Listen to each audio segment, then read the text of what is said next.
Artinya, orang yang memakan makanan yang haram, orang yang memakan makanan halal tapi dihasilkan dari perbuatan yang haram, maka akan timbul dari tubuhnya energi-energi ahli maksiat, energi-energi ahli keburukan. Naudzubillah. Naudzubillah. Mengerikan.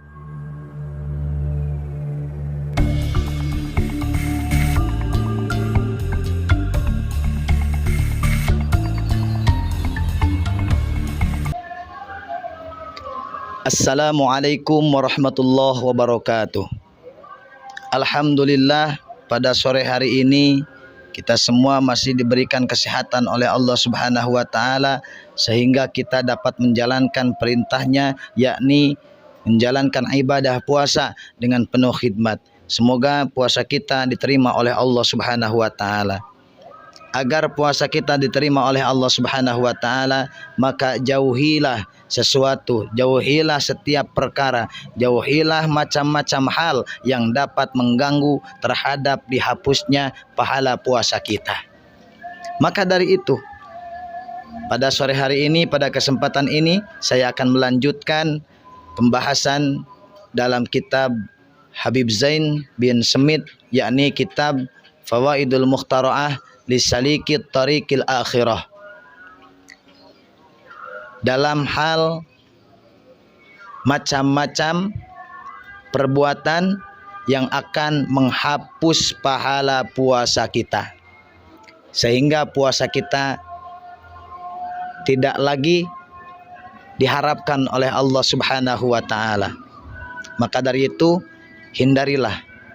Untuk yang pertama dan yang kedua telah saya sampaikan pada video sebelumnya. Mari kita membahas pembahasan yang ketiga. Lalu apa perkara yang akan mempengaruhi terhadap pahala puasa kita sehingga puasa kita tidak berpahala, puasa kita tidak diterima, puasa kita tidak diharapkan lagi oleh Allah Subhanahu wa taala? Yaitu berbuka puasa dengan barang yang haram.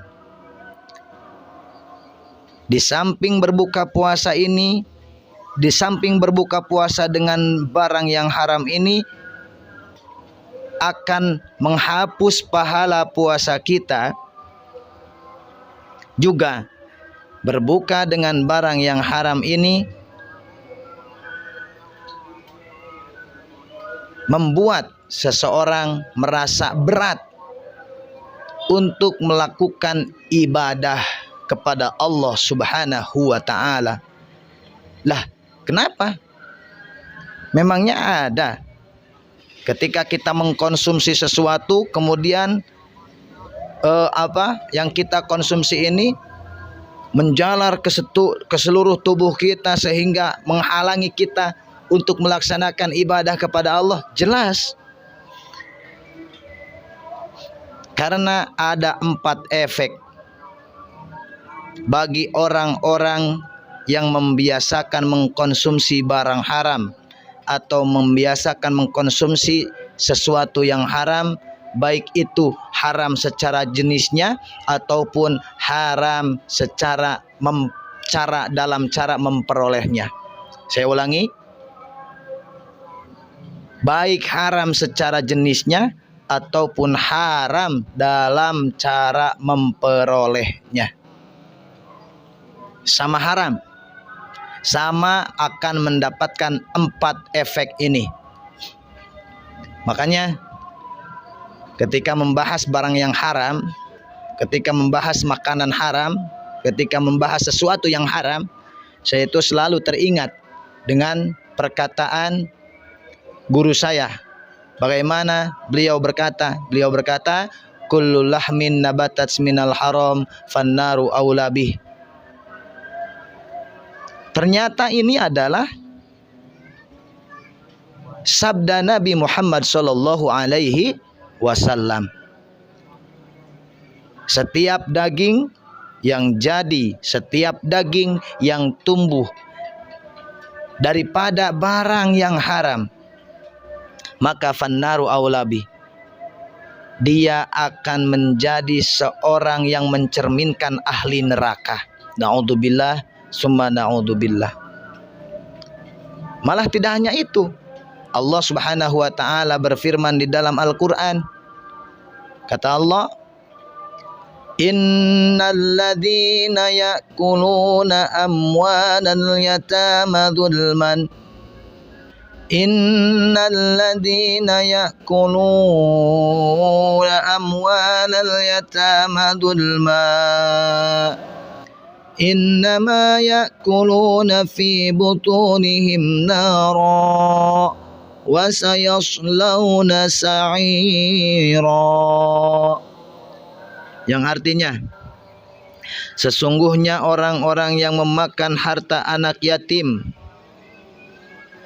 secara zalim, innama ya'kuluna fi butunihim nara, sebenarnya mereka itu menelan api sepenuhnya di dalam perutnya.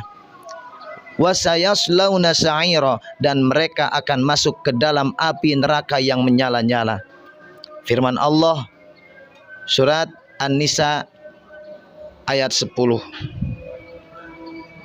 Maka dari itu, hindarilah mengkonsumsi barang, mengkonsumsi makanan haram atau meraih sesuatu dengan cara yang tidak dihalalkan. Ini efek yang pertama, yaitu ancaman dari Allah akan masuk ke dalam neraka. Na'udzubillah summa na'udzubillah. Yang kedua, bahwa ketika orang selalu membiasakan mengkonsumsi, memakan makanan yang haram, maka efeknya bisa jadi sulit untuk menerima ilmu Allah. Karena apa? Karena al-ilmu nurun. Ilmu adalah cahaya. Sedangkan cahaya tidak akan masuk kepada orang-orang yang membiasakan maksiat. Di antaranya maksiat adalah orang-orang yang memakan makanan yang haram. Bahkan Imam Syafi'i pernah mengeluh kepada gurunya, yaitu Imam Waqi, dalam sebuah syairan. Kata Imam Syafi'i, syakautu ila waqi'in su'i hifdi fa'arshidni ila tarkil ma'asi wa qala alam bi anna allaha nurun wa nurullahi la yu'tahu 'asi. Kata Imam Syafi'i, syakautu ila waqi'i su'i hifdi, aku mengeluh kepada guruku yaitu Imam Waqi. Kenapa Imam Waqi? Buruk sekali cara hafalanku, buruk sekali hafalanku, kata Imam Syafi'i. Dijawab oleh Imam Waqi, fa'arshidni ila tarkil ma'asi. Imam Waqi memberikan arahan kepada Imam Syafi'i, hindari maksiat, jauhi maksiat.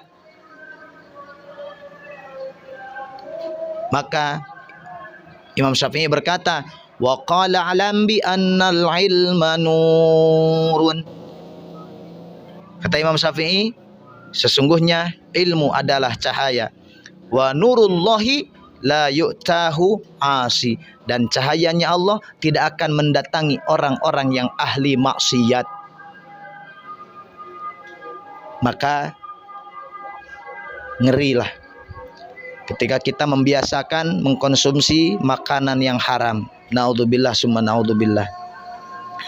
Yang ketiga, efek daripada orang yang selalu mengkonsumsi makanan atau orang yang mengkonsumsi barang makanan yang haram, yang ketiga adalah doanya terhalang. Setiap yang dipanjatkan kepada Allah, meskipun dengan cara menangis, meskipun dalam waktu-waktu mustajab, meskipun dalam makom mustajab. Ketika yang dikonsumsinya makanan haram, ketika yang dikonsumsinya makanan yang dihasilkan dari perbuatan haram, maka doanya akan terhalang disampaikan kepada Allah. Karena apa? Jangankan menembus langit doa orang yang memakan haram ini, tidak menembus sampai kerongkongan-kerongkongan. Jangankan menembus langit, sampai keluar dari kerongkongan saja tidak. Ini berat sekali bagi orang-orang yang selalu memakan makanan yang haram atau memakan makanan yang haram dengan cara yang haram. Makan makanan yang halal tapi cara meraih makanan tersebut dengan cara yang haram. Naudzubillah. Akan ditolak doanya, akan terhalang doanya, tidak tersampaikan kepada Allah. Kemudian yang keempat, orang yang selalu membiasakan mengkonsumsi makanan yang haram. Apa efeknya? Kita lihat dalam kitab Ihya Ulumuddin karangan Imam Ghazali, jilid 2 di halaman ke-91. Ada perkataan sahabat Sahal radhiyallahu an. Sahabat Sahal berkata, "Man akalal haram asad jawarihuhu sya'a am aba." Barang siapa yang memakan makanan yang haram, maka akan bermaksiat seluruh anggota tubuhnya, mau tidak mau. Itu kata sahabat Sahal radhiyallahu anhu. Artinya, orang yang memakan makanan yang haram, orang yang memakan makanan halal tapi dihasilkan dari perbuatan yang haram, maka akan timbul dari tubuhnya energi-energi ahli maksiat, energi-energi ahli keburukan. Naudzubillah. Naudzubillah. Mengerikan sekali. Maka dari itu, mari kita bersama-sama berbuka puasa dengan mengusahakan sepenuh hati, mengusahakan semaksimal mungkin menghindari makanan yang haram atau makanan yang halal tapi dihasilkan dari perbuatan yang haram. Hindari supaya kita bertambah takwa kepada Allah Subhanahu wa taala. Amin ya Allah ya rabbal alamin. Maka dari itu kita contohlah Rasul. Rasul ketika berbuka puasa menunya itu hanya dua. Apa? At-tamar, kurma, ataupun air putih.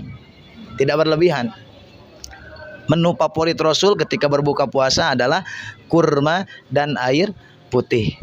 Ya. Maka dari itu mohon maaf apabila banyak salah kata atau salah dalam cara membahasnya atau ada pembahasan saya yang keliru. Mohon maaf, mohon koreksinya di kolom komentar. Dan jangan lupa saya mengajak untuk like, komen, share, dan subscribe bagi yang belum subscribe channel ini. Terima kasih, semoga bermanfaat. Assalamualaikum warahmatullahi wabarakatuh.